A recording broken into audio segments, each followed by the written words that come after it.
कन्हैया भी कुरुक्षेत्र में बैठे हैं, हम इसलिए गीता जी को याद करते चलेंगे। कन्हैया भी पूरी गीता सुनाने के बाद में अर्जुन के सामने ऐसे देख करके कहते हैं, कुछ फर्क पड़ा? बहुत मेहनत करी है तेरे पीछे, बड़े सवाल पूछ रहा था, कभी सांख्य की महिमा करते हो, कभी योग की महिमा करते हो, एक समझाओ ना। कभी पूछ रहे थे सालों पहले सूर्य भगवान हो गए, आप तो अभी के हो, आपने सूर्य को कैसे ये योग कह दिया? बहुत सवाल पूछ रहा था, बड़ी मेहनत करी तेरे पीछे, अब ये बता कि कुछ फर्क पड़ा कि नहीं पड़ा? और जब अर्जुन ने कहा नष्टो मोह स्मृतिर्लब्धा, नष्ट हुआ है मोह, अब स्मृति की प्राप्ति हुई है। और ये गुरु के सामने इस तरह नहीं कहना चाहिए अपनी सिद्धियों को, लेकिन फिर तुरंत सुधार लिया।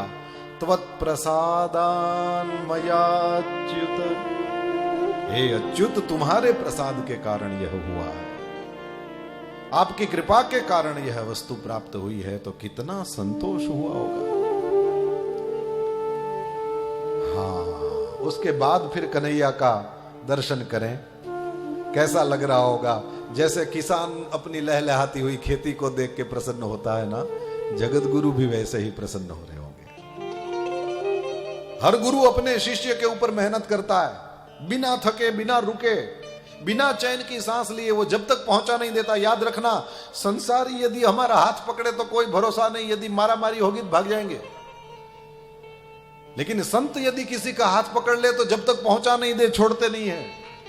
हाँ जी, अरे अपने भजन को एक और रख करके अपने शिष्यों के कल्याण में लगने वाले संतों की अभी हम बात सुनेंगे। सुखदेव जी महाराज अपने ब्रह्म रस में मस्त रहते थे, लेकिन परीक्षित को मुक्ति दिलानी है, अपने गुरुदेव भगवान राधा जी का एक बार भी नाम लिए बिना भागवत की कथा सुना दिया। अपने भजन को साइड में रख करके जब तक परीक्षित को पहुंचा नहीं दिया, इस अवधूत ने उसको छोड़ा नहीं। संत जब पकड़ते हैं तो बिना पहुंचाए छोड़ते नहीं हैं। विमुख हम हो जाते हैं, संत लोग तो बिना सांस लिए, बिना थके, बिना रुके, बिना हारे, बिना पहुंचाए अपने शिष्य को वे रुकते नहीं है।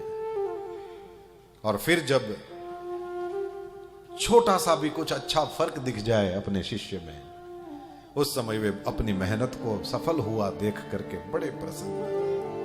किसान जैसे अपनी खेती को देख, क्योंकि इतना पसीना, इसको केवल पानी नहीं पिलाया, मैंने अपना पसीना पिलाया है। जो इसमें किसान बैठे होंगे वे जानते होंगे, जिन्होंने कभी खेती करी होगी वे जानते होंगे कि उस चिलचिलाती धूप में काम करना, उन बीजों को ठीक से बोना, उसका ख्याल करना, और चीजें भी उगाती हैं उसको हटाना, और समय समय पे उसको पानी देते रहना, और फिर धूप की भी जरूरत होती है वो भी देना, और फिर उस मेहनत के प्रभाव से, परमात्मा की कृपा से वो एक के अनेक बीज होकर के जब खेती वो होती है, आहा, किसान जितना प्रसन्न होता है।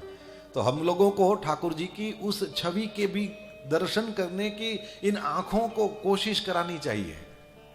जब अर्जुन ने कहा होगा कि अब मुझे कोई मोह नहीं है, अब मैं मुक्त हूं, तो उस समय कृष्ण के चेहरे को देखने की कोशिश करो, ठाकुर जी का मुखारविंद कैसा होगा, कितने प्रसन्न होंगे।